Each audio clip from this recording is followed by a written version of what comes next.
My rich wife laughed, announcing our divorce. Finally free of him. I smiled and said, "Indeed." Then reality hit her hard when she realized the prenup entitled me to 85% of our assets, and her laughter turned to frantic bargaining. If laughter were currency, my wife would have been a billionaire that night. There she was, Clara, standing under the chandelier glow like it was her personal spotlight, in a red dress so scandalously perfect it looked like it came with its own NDA. The charity gala was supposed to be about raising money for children's hospitals, but somehow she turned it into a farewell party for our marriage. I watched her from across the ballroom as she tossed her head back, champagne glass in hand, laughing like someone who just deleted her student loans and her conscience in one night. "Finally free of him," she shouted, loud enough to make the jazz band pause mid-sax. The crowd around her, her co-workers, her mother's bridge club friends, and that one guy who sells overpriced art no one understands, burst out laughing with her. I could practically see the hashtag forming in their minds. Hashtag finally free, hashtag girl boss. I just smiled. Calm, cool, collected. I raised my glass of club soda because someone had to drive the drama queen home, and said, "Indeed." That one word hit the room like a dropped mic. You could have heard a fork hit the filet mignon from 3 tables over. The laughter stopped, her glass froze midair, and every rich bored donor in the room suddenly remembered they had morals, or at least better things to look at. Clara blinked at me like I'd just leaked a spoiler for her favorite Netflix show. "Excuse me," she said, that fake sweet tone women use when they're calculating how many witnesses are around before they throw something. "Indeed," I repeated, taking a slow sip like a man who just found peace in carbonation. The room went silent except for the violinist trying to decide whether to keep playing or fake an emergency. Someone coughed. Someone else whispered. The awkwardness was so thick you could have spread it on toast. Clara tried to laugh it off, but the sound came out brittle, like a champagne flute right before it shatters. Her friends started avoiding eye contact like cowards abandoning a sinking ship. I leaned back in my chair, still smiling, and thought, "You wanted an audience? Here it is." I didn't plan that moment. It just happened. Years of quiet endurance, passive-aggressive dinners, and subtle jabs disguised as jokes had built up like pressure in a shaken soda bottle. All I did was open the cap, and man, did it fizz. The host of the gala, a guy with more hair gel than sense, awkwardly tapped his microphone and said, "Well, let's thank everyone for their generous donations tonight," trying to move things along. Clara, still frozen, forced another laugh, the kind you do when you realize your social stock just tanked. I could almost see her mental spreadsheet recalculating future invitations. "Mason, darling," she said through a tight smile. "You really shouldn't joke like that." "You're right," I said. "It's not a joke. If looks could kill, I'd have been a headline." I could feel the heat radiating off her like a malfunctioning hairdryer.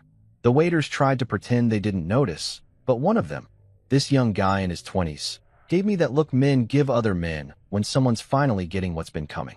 The universal "good for you, bro" face.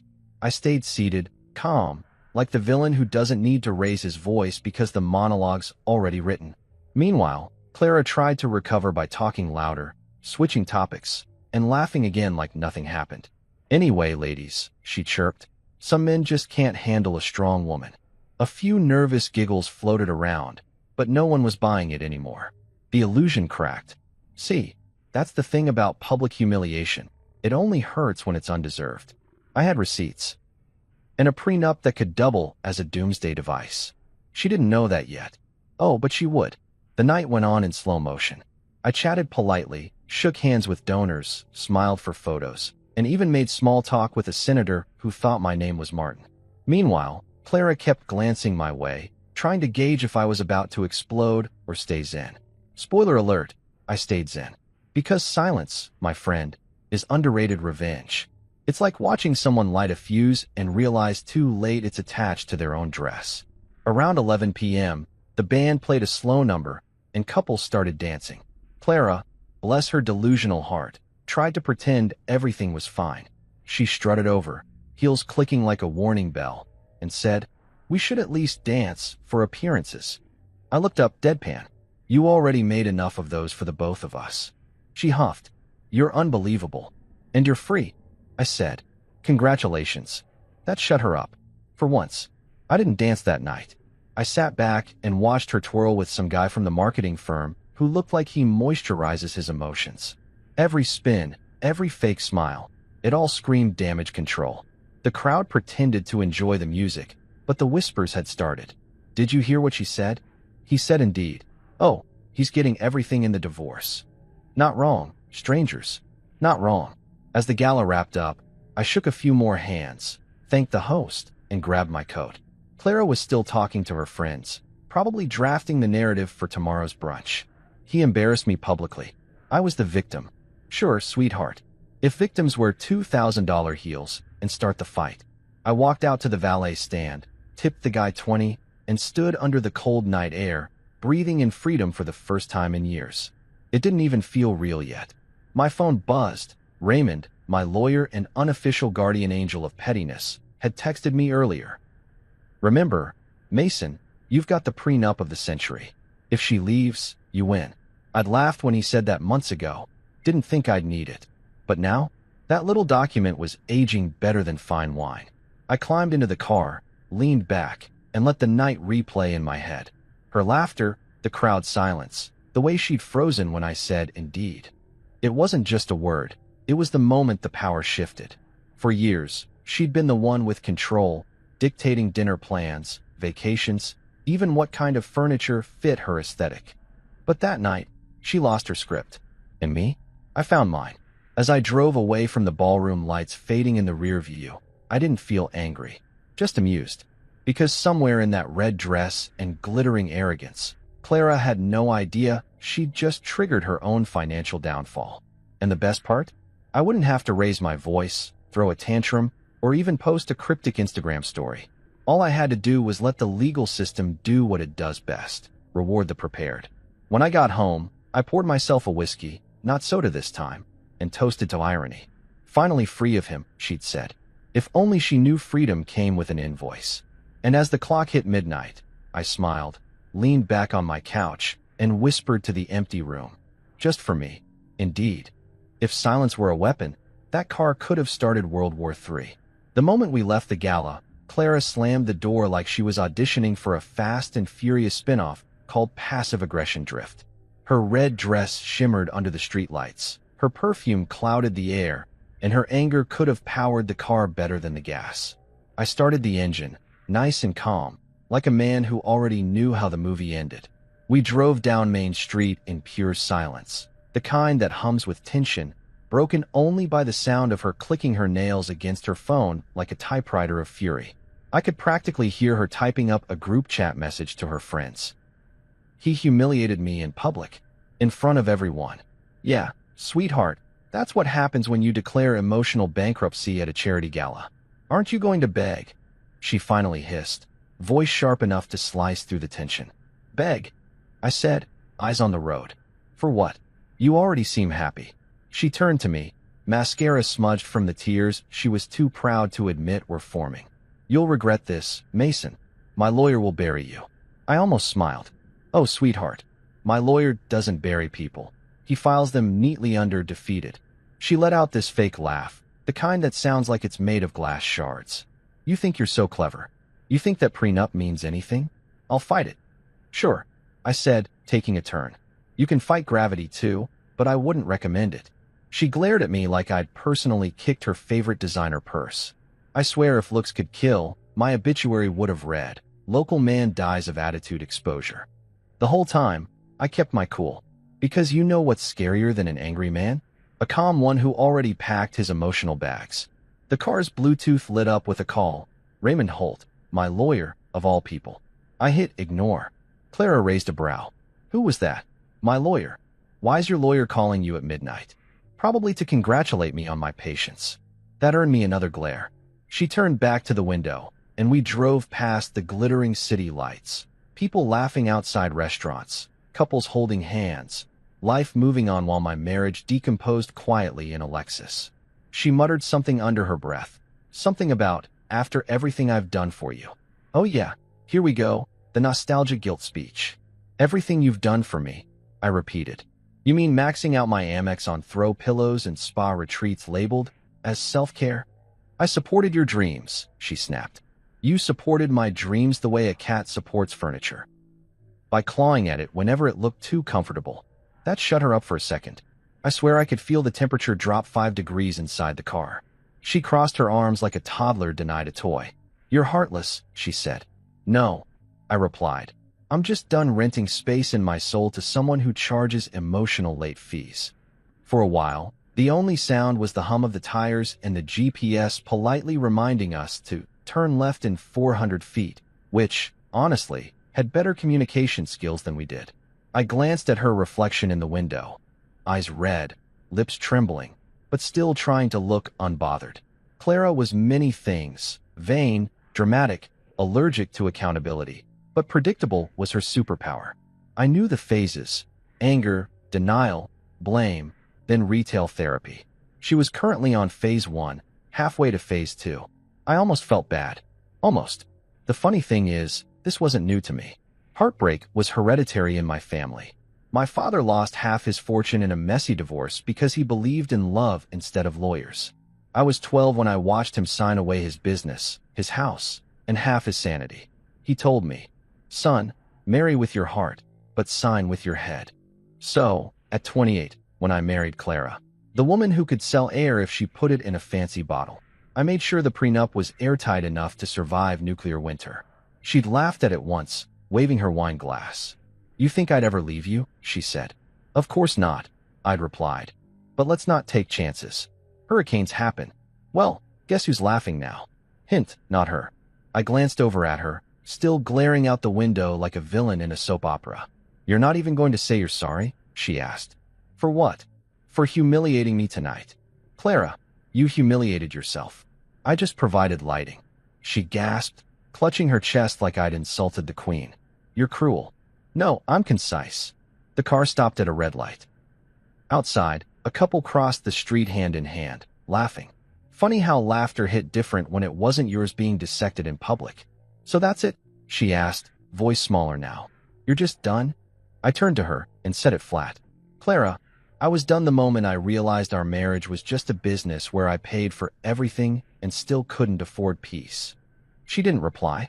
She just stared ahead, lips pressed tight, eyes shimmering but defiant. The light turned green, and we drove on in silence again. But this time, the silence felt like closure, not war.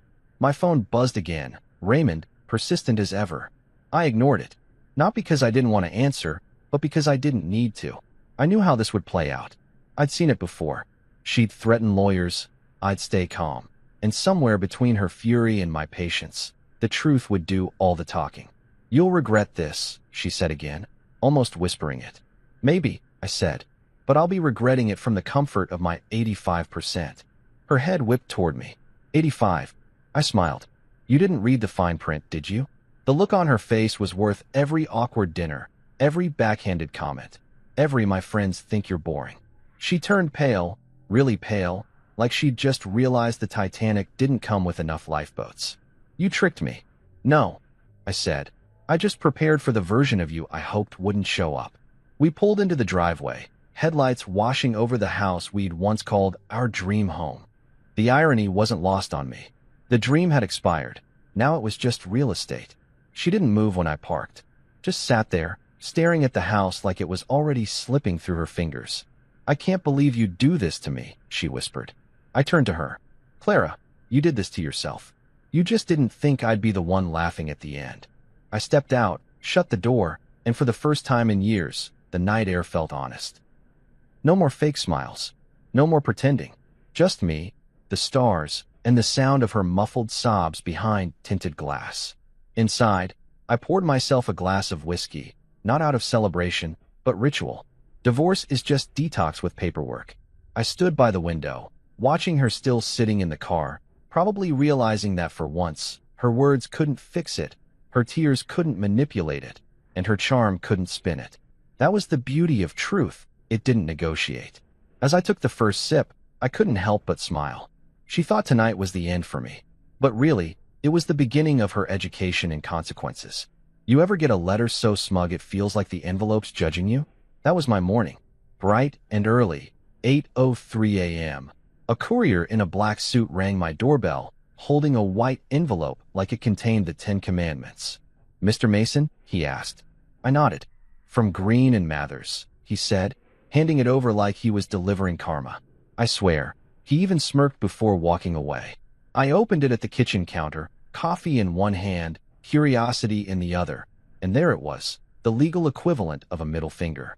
Clara's divorce petition, printed on heavy stock paper, embossed, and scented with entitlement. They wanted half of everything, lifelong alimony, and the house. Not a house. My house. The one I bought, renovated, and paid for while she focused on personal growth, which mostly meant Pilates and pretending to run a lifestyle blog that generated exactly zero revenue. I stared at the paper, then at my coffee. "You're going to need more caffeine for this," I told myself. So, I made another cup, sat down, and laughed. Not the bitter kind of laugh. The genuine, holy crap, she's really doing this laugh. Then I forwarded the entire thing to my lawyer, Raymond Holt. A man so legally lethal, he could draft a cease and desist in his sleep. Raymond wasn't just a lawyer. He was a weapon in a tailored suit. His emails didn't have signatures. They had outcomes. Within 5 minutes, he replied, "Received. Don't respond. We'll handle this with precision."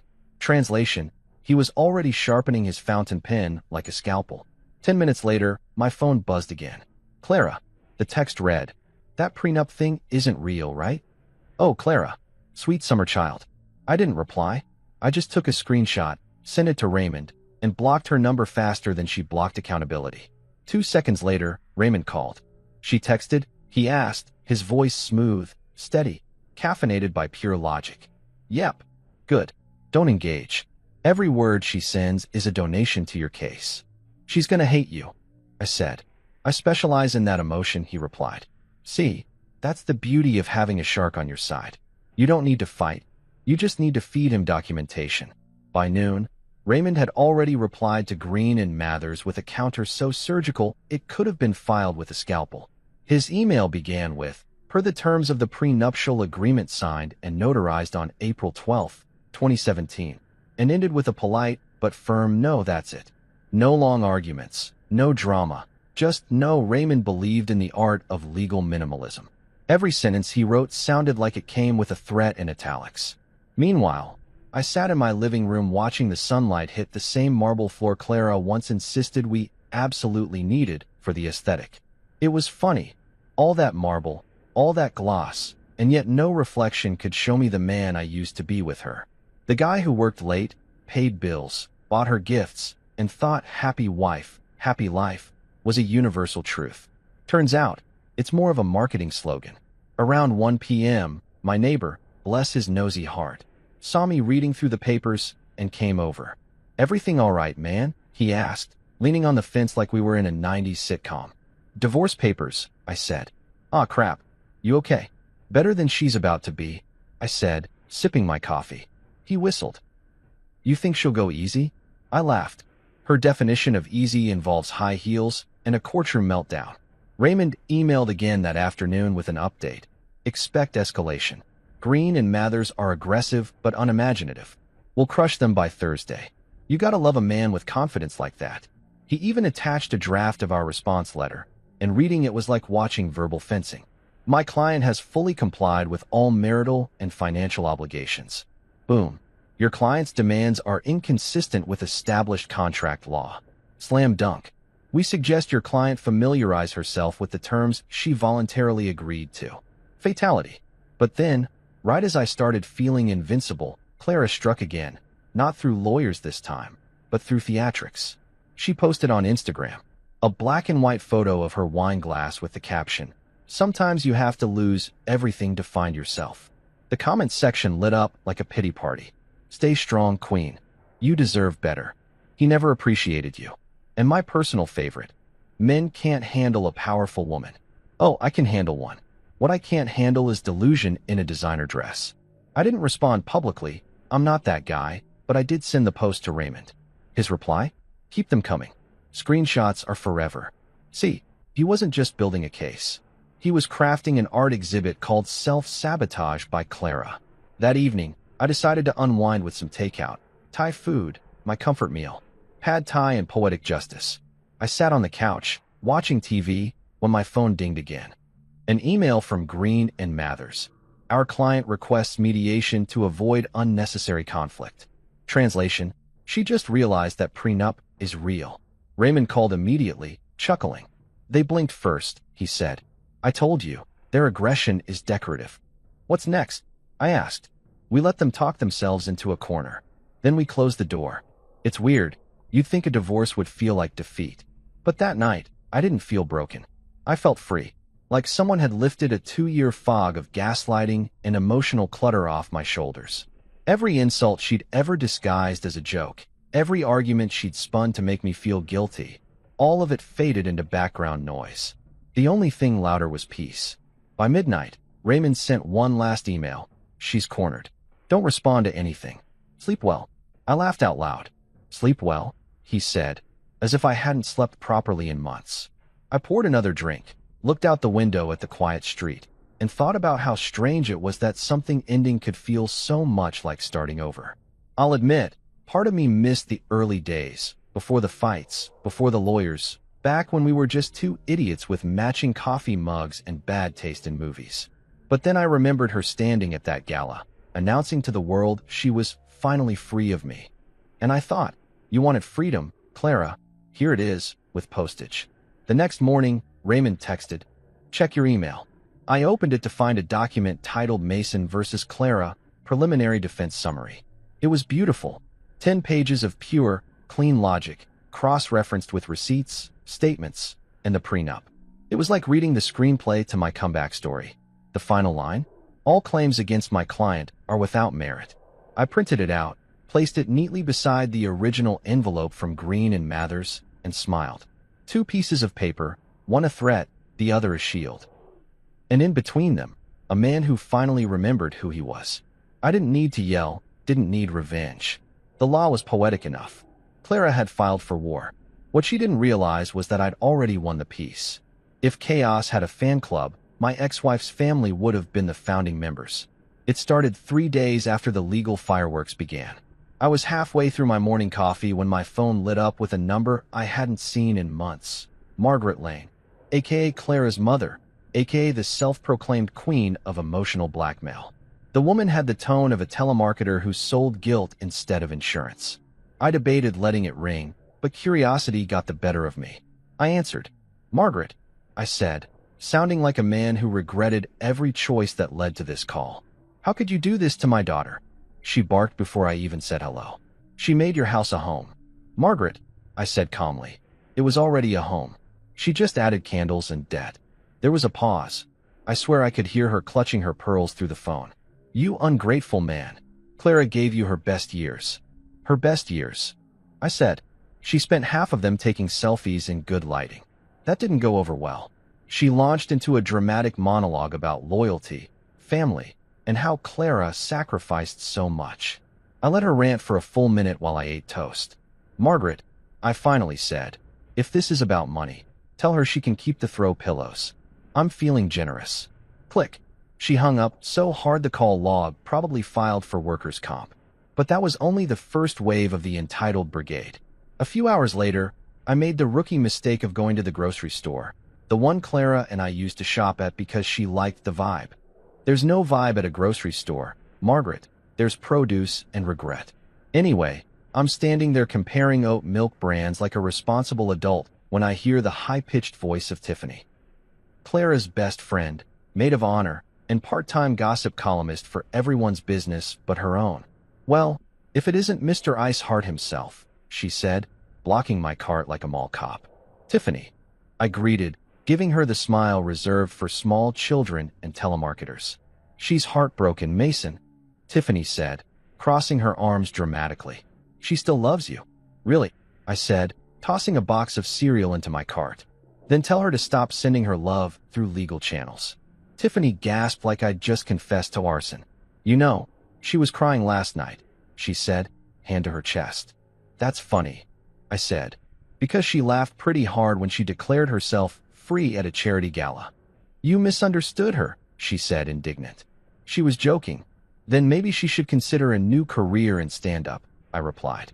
She's clearly a natural at public humiliation. Tiffany made a face that said she wanted to throw her overpriced organic coffee at me. You've changed, she snapped. No, Tiffany, I said. I've just stopped paying emotional rent to people who never paid a dime back. And with that, I wheeled my cart past her and left her standing in the frozen food aisle, no doubt rehearsing how she'd twist the story later for her friends. By evening, the rumor mill had kicked into full gear. Apparently, according to social media, I was cold-hearted, unfeeling, and refused to fight for my marriage. Yeah, because nothing screams healthy relationship like fighting to stay with someone who filed a legal hit job for half your stuff. Even my barber asked, "Bro, you really dumped her like that?" I just said, "No, bro, she dumped herself. I'm just the poor guy she tripped over on the way out." Then came the text from Clara's cousin, Melinda, the family's unofficial PR agent. "Hey Mason," she wrote, "just checking in. Hope we can all stay civil." Civil? This woman once tried to Venmo request me for gas money after crashing my car. "Of course, Melinda," I replied. "Civility's my middle name." She read that as an invitation to unleash a paragraph-long sermon about how family ties are forever and Clara's going through a lot. I answered, "So am I. My coffee machine's been quieter since she left." No reply. Shocker. By day 3, I started calling it Operation Victim Tour 2024. Everywhere Clara went, she had a new audience. Her yoga group? He was emotionally unavailable. Her hairstylist? He was controlling. Her dentist? He never smiled anymore. Well, yeah, Clara. Hard to smile when you're funding someone else's midlife crisis before 40. My friends sent me screenshots of her Facebook posts, black and white selfies, captions like, "Sometimes strength is letting go," and a flood of comments from her emotional support squad. It was almost impressive. She managed to turn our divorce into a brand campaign. Meanwhile, I was too busy enjoying something radical. Peace. No passive-aggressive texts. No, babe, can you Venmo me for this? Number 20-minute arguments about whether quinoa counts as dinner. Just quiet. And you know what I discovered? Freedom has a sound. It's silence mixed with the click of a whiskey glass on a wooden table. Still, the entertainment value of watching her inner circle crumble was unbeatable. A week later, I ran into her brother, Paul, at the gym. Paul's a good guy, dumb as a rock, but good-hearted. He cornered me near the weights and said, "Hey man, heard things got rough." I nodded. Rough's one word for it. "She's real upset," he said, wiping sweat off his forehead. "She thought you'd fight for her." I laughed so hard I nearly dropped the dumbbells. "Paul, she declared war with lawyers. That's not fighting for love. That's corporate restructuring." "Still," he said, scratching his head, "you could talk to her, maybe?" "Tell you what," I said, "when she returns my peace of mind and 3 years of tax stress, I'll consider it." He looked confused. "Tax stress? Ask your sister how many business expenses were handbags." He blinked. "Oh, conversation over." Later that night, I got another call, this time from Margaret again. I almost didn't pick up, but Raymond, my lawyer, said, "Record everything." So I answered. "You should be ashamed," she started. "Do you know how this is affecting her reputation?" "Margaret," I said. "She announced her freedom to 100 people and a jazz band. I think the reputation ship has sailed. You always were arrogant. And you always were wrong. But here we are." She huffed. "Mark my words, you'll regret this. Women talk, Mason. No one will ever trust you again." "That's fine," I said. "I'm not looking for investors, just peace." She muttered something about prayer and slammed the phone down. After that, I called Raymond just to share the comedy. "She's mobilizing her fan club," I said. "Good," he replied. "Every word they say outside of court is just more noise. We don't deal in noise. We deal in paper." "You really need a t-shirt that says that," I told him. He chuckled. "I'll wear it to mediation." By the weekend, the circus had gone from tragic to hilarious. Clara's cousin posted, "Sometimes people show their true colors. Stay strong, sis," followed by a bunch of emojis. I resisted the urge to comment. Funny, because her true color last night was panic beige. Instead, I just screenshotted it for Raymond. "Keep stacking evidence," he texted. "Their drama's doing half my job." On Sunday, I finally decided to take a drive. No destination, just peace and open road. I rolled the windows down, let the wind drown out the nonsense, and thought about how wild it was that one woman's ego could mobilize an entire support army, and yet not one of them asked the most obvious question. What did she do? That's the funny thing about drama. It's allergic to introspection. By the time I got home, I'd made peace with the whole entitled brigade. Let them talk. Let them post. Let them host pity brunches and say, he's not who I thought he was. They were right, though. I wasn't. I'd grown up. I'd stopped apologizing for not being the villain in their fantasy. The rumor mill could keep spinning. I was too busy drafting my happily ever after with a lawyer on retainer and a bottle of whiskey labeled Closure.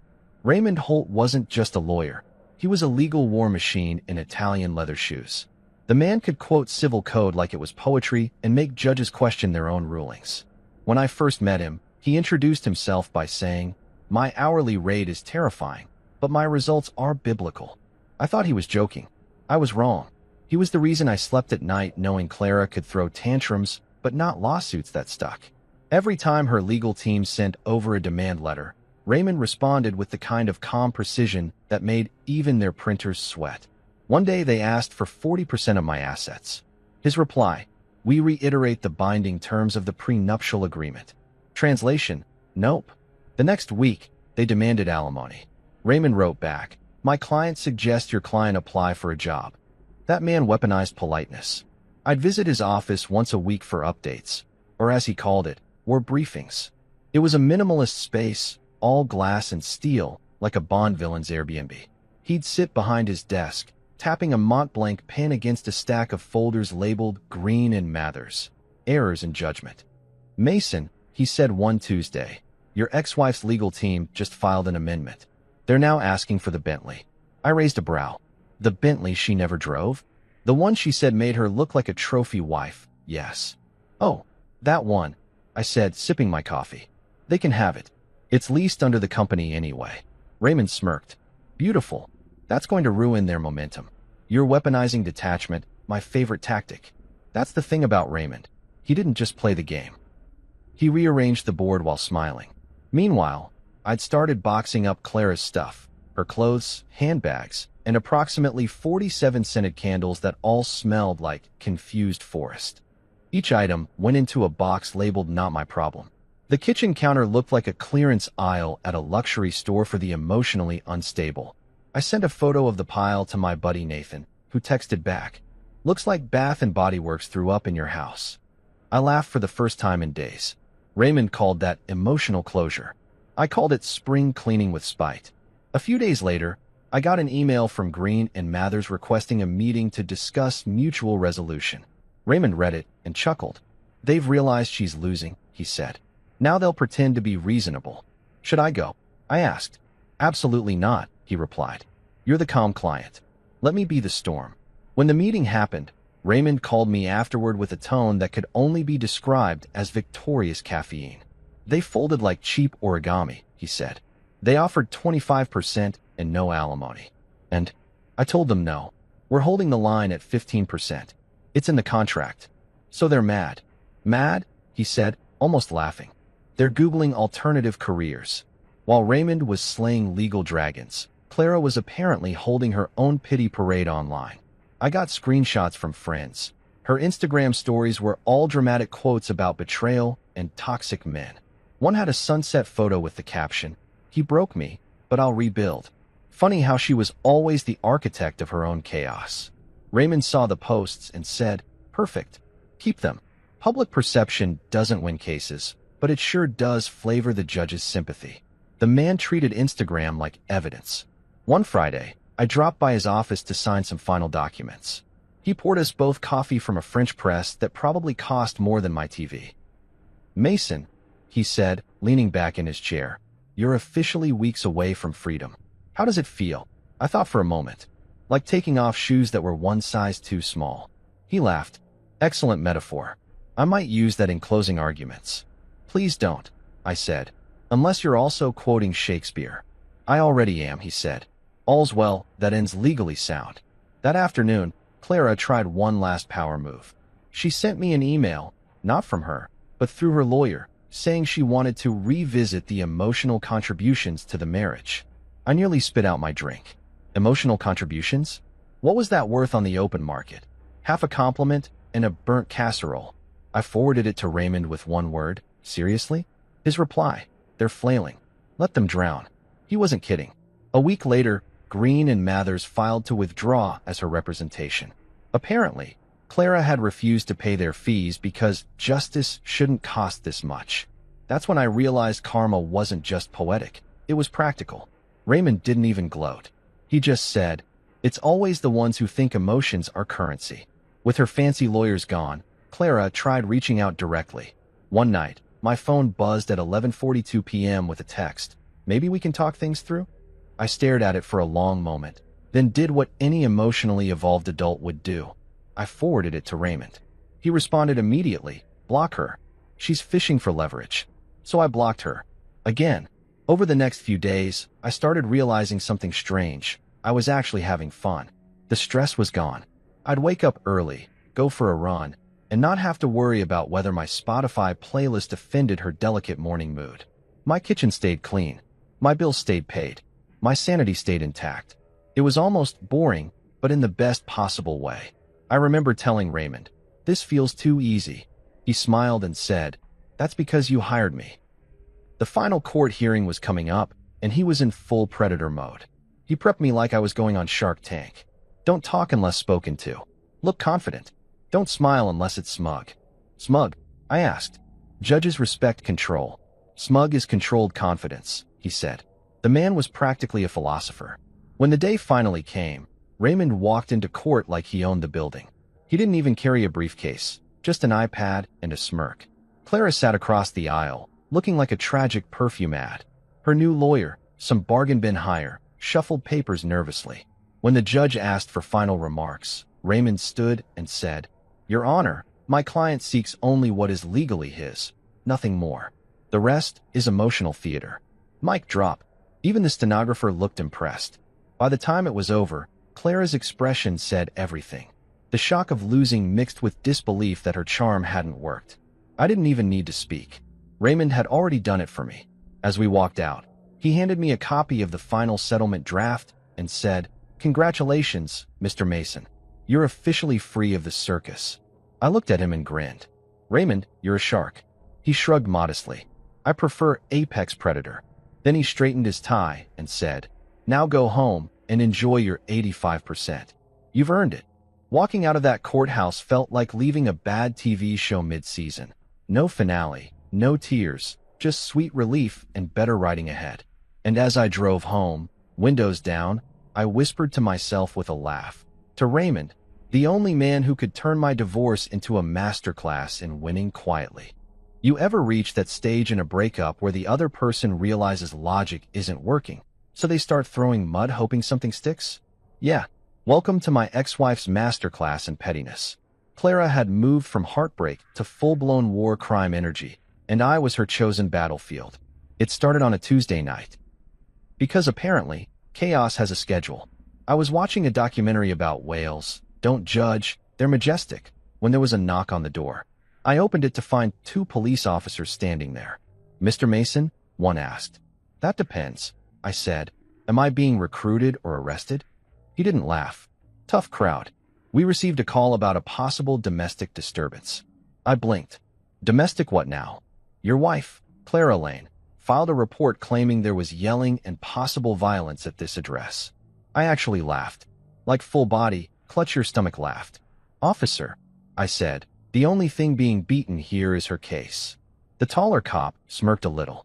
"Mind if we take a look around?" "Sure," I said, stepping aside. "Watch your step, though. Peace and quiet everywhere." They looked through my spotless living room, my kitchen, even peeked in my home office where my laptop sat open to a spreadsheet titled Financial Freedom. When they found nothing, one of them said, "You two going through a divorce?" "Yeah," I said, "and apparently she's auditioning for the role of Victim of the Year." They nodded, apologized for the inconvenience, and left. I closed the door, texted Raymond, and within seconds he replied, "Perfect. False report. That'll play nicely in court. Document everything." The next morning, I thought it was over. Silly me. I got to work and found an email waiting from HR. Subject line, "Urgent, concerning behavior report." For half a second, my heart stopped. Then I opened it. Anonymous complaint. Mason has been emotionally unstable since his divorce and may be unfit for leadership. I nearly choked on my coffee. HR called me in, serious as a funeral. Mason, said Karen, because of course her name was Karen. We received a concerning report. I leaned back in my chair. Let me guess, anonymous and oddly detailed? She nodded. Any idea who might have filed it? Oh, I have a hunch, I said. Does the complaint come with glitter and victim energy? Karen blinked. Excuse me. Never mind, I said. Long story short, I'm fine. My ex-wife's not. Karen gave a sympathetic smile that said I've seen worse. We just had to check. No disciplinary action. Just hang in there. I walked out of that office with a grin. Clara thought she could get me fired. What she didn't realize is my boss loves me like a tax deduction. I showed him the email, and he laughed so hard he nearly fell off his chair. Mason, he said, the only thing unstable about you is your ex-wife's Wi-Fi signal. That night, I poured a drink, looked out at the city lights, and thought, if she's gonna play dirty, she'd better bring soap. Because now, this was chess, not checkers. I wasn't going to stoop to her level. I was going to let her bury herself in paperwork. Raymond called me the next morning. She's escalating, he said, voice cool and amused. Good news is, every stunt she pulls adds another 0 to the moral victory column. How's that work? I asked. Judges love documentation. They hate drama. Keep being boring. Let her set herself on fire. I couldn't help but laugh. That your official legal advice? It's in Latin somewhere, he said. 2 days later, I got another gift from the Department of Petty. A friend texted me. Bro, Clara posted this. Attached was a screenshot of her new Instagram caption. Sometimes narcissists pretend to be calm to hide their guilt. Oh, she was really leaning into her villain origin story. Raymond loved it. Keep them coming, he said.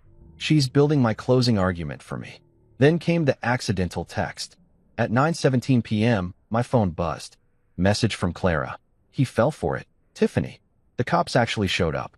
Faced with tears of joy followed by, oops, wrong person. I almost felt bad. Almost.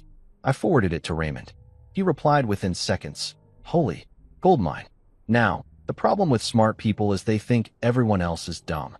Clara figured she could outmaneuver me because she was emotional, and emotional people love momentum. The issue? Momentum doesn't beat strategy. I stopped reacting. No calls. No messages. No shade. Just silence. And silence, my friend, is psychological warfare. You could practically hear her unraveling through her posts. You think silence is peace, but it's manipulation. No, Clara, it's peace. You just don't recognize it because it's allergic to drama. A week later, I got a knock at the door again. This time it wasn't the police. It was a courier, same suit as last time, different envelope. You're popular, he said. Tell me about it, I muttered. Inside, a restraining order request. She claimed I'd been harassing her via indirect communication. Raymond laughed so hard over the phone, he actually snorted. Indirect communication, he said. What does that even mean? Apparently, my silence is too loud. Oh, this judge is going to love her, he said. He filed a response immediately, attaching her own text messages and public posts.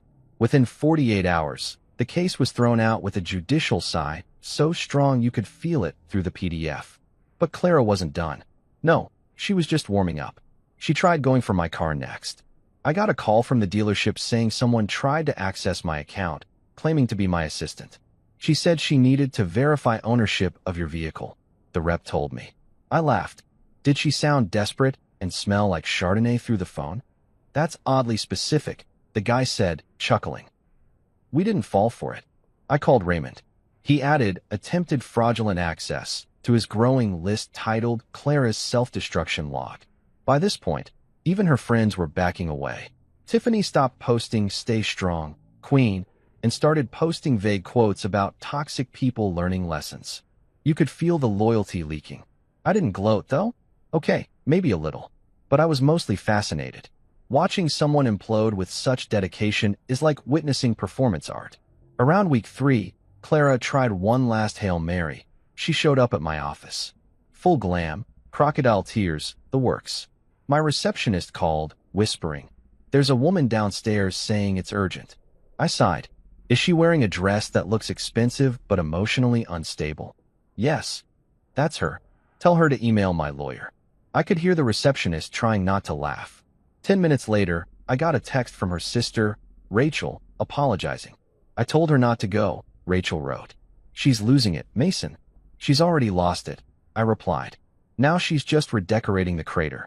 Raymond was ecstatic. She's making my closing arguments write themselves, he said. We're adding this to the harassment documentation. He paused, then added, at this point, she's not fighting you. She's auditioning for a restraining order. By the time Friday rolled around, I was sitting in Raymond's office again, going through the latest updates. You realize, he said, if she keeps this up, you could countersue for defamation. Nah, I said, leaning back. Let her keep talking. I don't need her money. I've got her peace of mind, and she can't buy that back. He grinned. That's savage. Nah, I said again. That's closure. Later that night, I took myself out to dinner, alone, but content. I ordered steak, a glass of whiskey, and enjoyed the rare pleasure of not having anyone critique my meal choices. Halfway through dessert, I got another text from Rachel. She's finally stopped posting, she said. I smiled. Silence, sweet, overdue silence. When I got home, I found one last message waiting in my inbox from Raymond, all her antics documented. Judge already reviewing patterns. Sleep easy, my friend. The dirty tricks department just shut down for good. I turned off my phone, poured myself another drink, and laughed quietly to myself. Because the truth is, Clara never realized she wasn't fighting me. She was fighting her own reflection. And like any good magician's trick, the illusion only worked until the audience stopped clapping. There's a particular sound you never forget, the angry knock of an ex who thinks the law of cause and effect doesn't apply to her. It's like thunder with a side of entitlement. 3 weeks had passed since her last stunt, which, in Clara's world, meant she'd had enough time to recharge her drama batteries. It was a Friday night, and I was finally living my dream. Sweatpants, takeout Chinese, and a crime doc about pyramid schemes. Then, bam, bam, bam. The door nearly jumped off its hinges. I muted the TV and sighed. The kind of sigh only a man who's survived marriage to chaos can produce. You've got to be kidding me, I muttered, setting down my lo mein. I peeked through the peephole, and, oh joy, there she was. Clara, in full designer armor, red heels, and an expression that screamed Oscar nominee for Best Victim. Standing beside her was her sister Rachel, who looked like she regretted every decision that led her to my porch. I opened the door slowly, leaning against the frame like a man halfway between boredom and amusement. Evening, ladies, I said. Did someone lose a GPS signal to reality again? Clara's eyes were wide, wild. You can't do this to me, she screamed before I even got a chance to blink. Rachel winced. Clara, maybe let's not. No, Rachel. Clara snapped. He needs to hear this. Hear what? I asked calmly. How you turned a fair divorce into your own personal Broadway meltdown. You ruined me, she shouted, her voice echoing down the quiet street. I swear I saw my neighbor, old Mr. Henderson, peek through his blinds with his popcorn ready. You'll have nothing left of me, she continued. That's the point, I said, smiling. It's called moving on. That really set her off.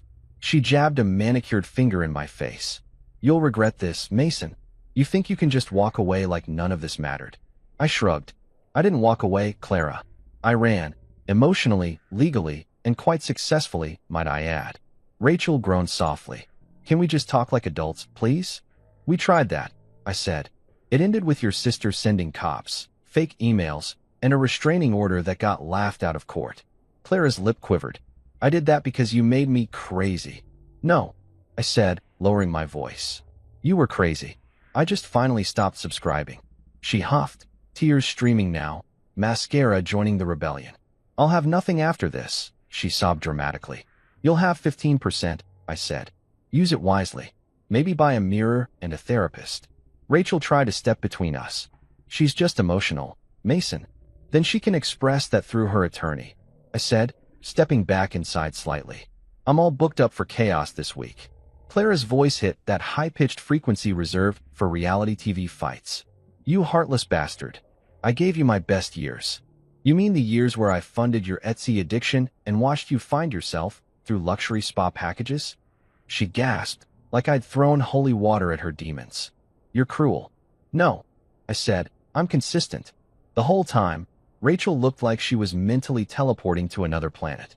Clara, please, she said quietly. This isn't helping. You always take his side. Clara barked, spinning on her like an unhinged ballerina. You don't understand. He's destroying me. Sweetheart, I said, leaning on the doorframe. You're doing a great job of that all on your own. She froze, eyes narrowing. You think this is funny? A little, I admitted. Mostly sad, but the comedic timing is impressive. Then she switched tactics, wiping her tears instantly like flipping a light switch. We can fix this, she said suddenly, voice soft, seductive. Classic Clara move. Turn pity into persuasion. I didn't mean for it to go this far, she said, stepping closer. You and me, we had something real once. Yeah, I said. And then you filed for half my life like it was a Black Friday sale. I was hurt, she said. You humiliated me. You announced your freedom at a gala. Clara, I said. You made yourself a group project. Rachel sighed. Maybe this isn't the right time. Oh, it's definitely not, I said. It's Friday. I've got lo mein getting cold. Clara ignored her sister, voice trembling again. Please, Mason. I just need to talk. I'm scared. Of what? I asked, genuinely curious. Consequences? She bit her lip, looking down. Of being alone. That one almost got me. Almost. But then I remembered the cops, the fake HR complaint, and the late-night texts about winning. Sympathy left the chat. Then maybe, I said quietly, you should stop treating people like placeholders. For a second, she just stood there, silent. No screaming, no theatrics, just stillness. And for the first time, I saw it, the realization. The moment the hurricane understands the damage it caused. Rachel placed a hand on her shoulder. Come on, she whispered. Let's go. Clara shook her off, turning back to me, voice shaky but defiant. You'll regret this, she said again. I smiled. If I do, I'll bill you for the therapy. She hesitated, tears brimming, then spun around and stormed off down the steps. Rachel lingered. For what it's worth, she said softly, I'm sorry. She's not herself lately. Rachel, I said, this is herself. The rest was marketing. She gave a sad little smile and followed her sister. As soon as the door shut, I exhaled. I didn't realize how tense I'd been until the silence rushed back in. I poured myself a drink and raised it to the empty room. To peace, I muttered. The quiet was addictive. But 5 minutes later, I heard it again, the faint hum of a car engine outside. I looked through the blinds. Clara's car. Still parked. Rachel's too. I shook my head. Oh no, we're not doing sequels. I called Raymond. He answered on the first ring. Tell me she didn't show up, he said. Oh, she did, I said, sipping whiskey. Brought the sister too. It was like a live episode of Real Housewives, Regret Edition. Did you record it? He asked. You know me. I pointed at the security camera blinking red on my porch. Good man, Raymond said. Save the footage. If she does it again, we'll file for harassment. Judges love patterns. You mean I finally get to use her own drama as evidence? Exactly, he said. Let her keep digging. After the call, I watched the car finally pull away. The whole street felt lighter. It's amazing how much energy one person can drain from a space just by existing in it. I cleaned up the spilled soy sauce from my earlier interruption, turned the TV back on, and tried to pick up where I left off in my documentary. But my mind was spinning. Part of me couldn't believe how far she'd fallen. The woman who once lectured me about emotional maturity, now screaming in the driveway like a rejected soap opera star. But another part of me knew this was inevitable. Some people can't handle losing control, especially when the person they underestimated refuses to break. I didn't tell anyone about that night, except Raymond. My friends would have turned it into a comedy roast. Nathan would have said something like, "Bro, you should have charged admission," and he wouldn't have been wrong. But deep down, I knew something had shifted. That door slam wasn't just physical. It was symbolic. For years, Clara had used emotion as her weapon. Tears, guilt, charm.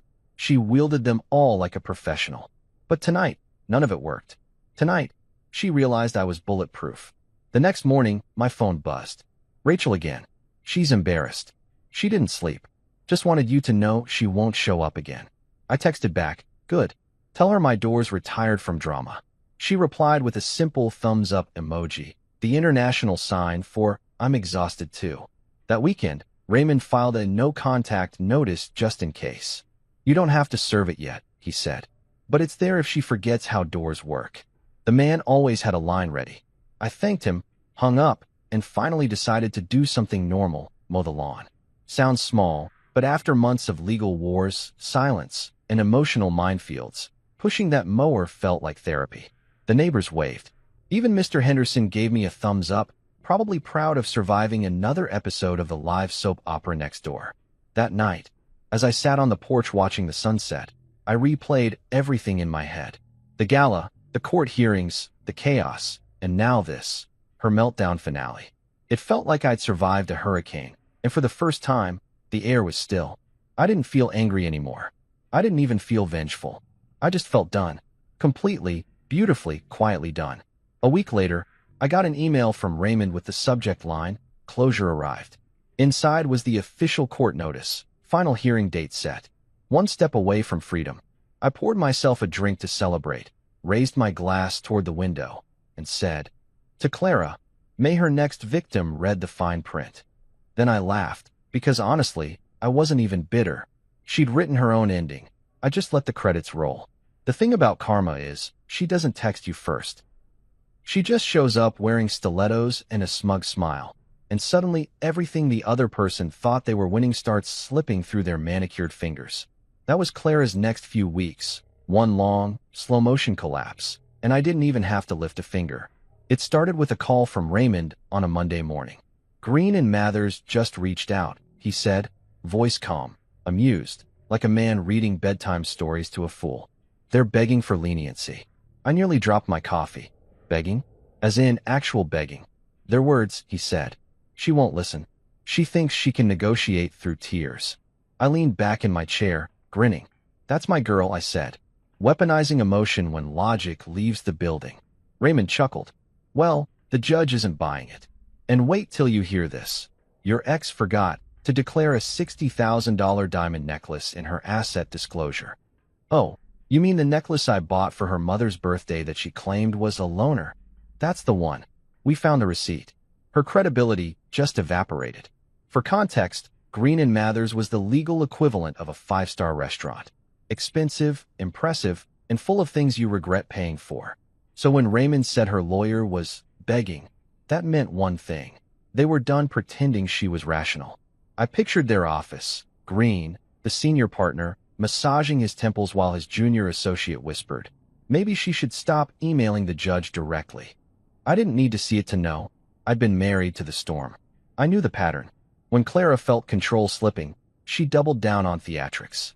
She probably showed up to their office in red lipstick and tragedy, talking about standing her ground, while they tried to explain how perjury works.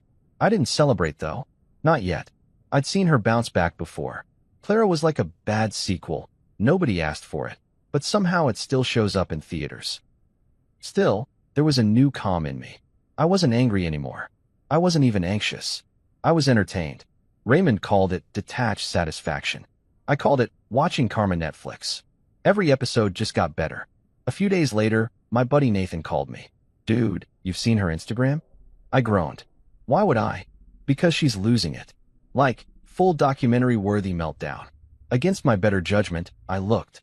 There it was, Clara's new aesthetic. Messy hair, motivational quotes, and captions like, "The hardest battles are fought alone." The comments were all predictable.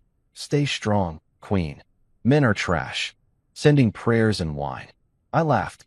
"She's turning heartbreak into a side hustle," I said. Nathan snorted. "You think she'll start a podcast?" "Oh, she will," I said. Episode 1. How to lose 85% of your assets in 10 easy steps. Meanwhile, my life was the calmest it had been in years. My company was thriving, the team was happy, and my mornings didn't start with emotional grenades disguised as breakfast conversations. I could actually eat in peace without hearing, "Do you think I'm dramatic?" Answer: yes, always yes. I'd started hitting the gym again, eating better, even sleeping better. Funny how silence can be the most luxurious sound in the world once you've lived with someone who used yelling as cardio. One morning, I was on my third cup of coffee when Raymond called again. "We've got an update," he said, voice buzzing with that particular tone lawyers get when they smell victory. "Judge reviewed her filings. He's not impressed. How not impressed? I asked. He literally wrote, and I quote, "This case reflects poor preparation and questionable intent." Ouch, I said. That's legal talk for try again when you have your life together. Exactly, Raymond said. We're pushing to finalize next month. Music to my ears, I said. I'll send you a bottle when it's over. Make it two, he said. Later that day, I got an email from Clara's old firm, the one she left when we first got married because she said she was meant for more creative things.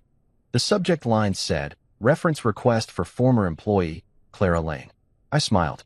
She was trying to get a job. Good for her, honestly, but also poetic.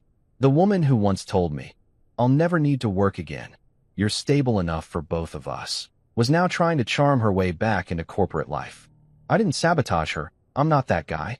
I replied with a brief, polite note. Competent, articulate, ambitious, prefers independence. I figured that last part would either help or haunt her. Either way, not my problem anymore. Still, I knew Clara. She wasn't built for humility. A job would last 2 weeks tops before she decided her manager didn't respect her aura. I didn't need revenge. Her personality handled that department. Around that time, her mother, Margaret, yes, that Margaret, CEO of Guilt Incorporated, called me again. "Mason," she started, "this is Margaret. I'm just calling to say you've humiliated our family." "Which part?" I asked. "The part where your daughter lied to a judge, or the part where I stopped funding her candle addiction?" "You think this is funny?" she snapped. "She's been crying for days." "So have I," I said. Mine just happened to be tears of laughter. Click. She hung up again. That woman could hang up faster than a telemarketer during a power outage. Raymond told me not to engage with her anymore. "Margaret is emotional residue," he said. "Ignore her." So I did, and something magical happened. The call stopped. For the first time in months, my phone wasn't a panic device. It was quiet, peaceful. Then, just when I thought we'd hit peak serenity, Karma decided to deliver dessert. Raymond forwarded me an email chain between Green and Mathers and Clara. Apparently, she'd fired them mid-case. Claimed they were uninspired and didn't fight hard enough. Which is hilarious considering they'd practically written her closing arguments for her. Raymond's note attached said, "She's self-representing now." I stared at the screen. "She's what?" I called him. "Please tell me you're joking." "I wish," he said, chuckling. "She filed her own motion. It's handwritten. In pink ink." "You're lying." "I'm not." She even drew a sad face in the margin. I was silent for a full 10 seconds, trying to decide whether to laugh or light a candle for the judge's sanity. "So she's suing me with arts and crafts." "Basically," he said. "I've seen toddlers write stronger rebuttals." At that point, I couldn't even be mad. It was performance art. I pictured her at home, hair tied up, surrounded by scented candles and half-empty wine glasses, scribbling. He emotionally abandoned me, while dramatic music played in the background. If self-sabotage had a Pinterest board, this was it. 2 weeks later, her defense got tossed out. The judge's note said, "This submission does not meet the criteria of a formal motion." Raymond sent it to me with one line. Case closed, almost literally. By then, the gossip had finally died down. The same people who'd commented "Stay strong, Queen," had gone quiet. Tiffany, her old friend, was now engaged to someone new and probably too busy taking engagement selfies to maintain her loyalty membership in the Clara support group. Even her mom stopped calling. It's funny how people disappear when your chaos stops being entertaining. One Friday, I ran into Rachel, her sister, at a coffee shop. She looked tired but kind. "She's moving soon," she said, sitting across from me. "Some small condo near her work." "Good for her," I said, genuinely meaning it. "Maybe fresh air will do her good." Rachel sighed. "She's humbled, I think." "For real this time." "Humbled," I said. "So we're in the apology prequel phase?" Rachel gave me a faint smile. "Maybe." She wanted me to tell you she's sorry. I raised an eyebrow. Sorry like sorry, or sorry like, "Please forget the restraining order and let's talk." "The first one," she said softly. I think she finally realized what she lost. I nodded, staring into my coffee. "Yeah," I said quietly. "So did I." When I got home that evening, I found an envelope in my mailbox. Handwritten. No return address. Inside was a note. "You were right. I ruined everything. I just didn't think you'd really walk away." I stared at it for a long minute. It wasn't angry. It wasn't manipulative. It was just sad. For the first time, I didn't feel satisfaction, just finality. Because when someone finally admits the truth, the story ends. I didn't reply. What could I say? I told you so wouldn't fix anything. Besides, silence had worked perfectly so far.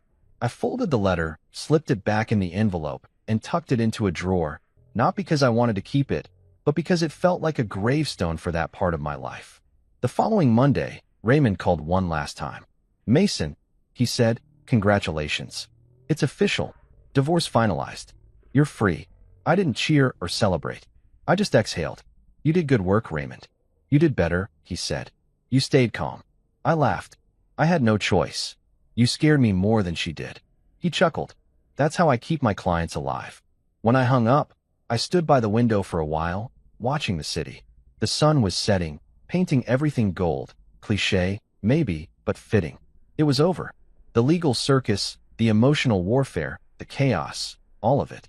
Just like that, the noise was gone. I turned on some music, old jazz, her least favorite genre, and poured a drink. "To peace," I said, clinking my glass against the invisible ghosts of my past. And just before bed, I checked my phone one last time. No calls, no emails, no drama, just a quiet home, a life rebuilt, and the faint smell of victory mixed with takeout. Freedom, as it turned out, didn't come with confetti. It came with stillness. And damn, it was beautiful. The first morning after the divorce papers were officially stamped and sealed, I woke up before my alarm.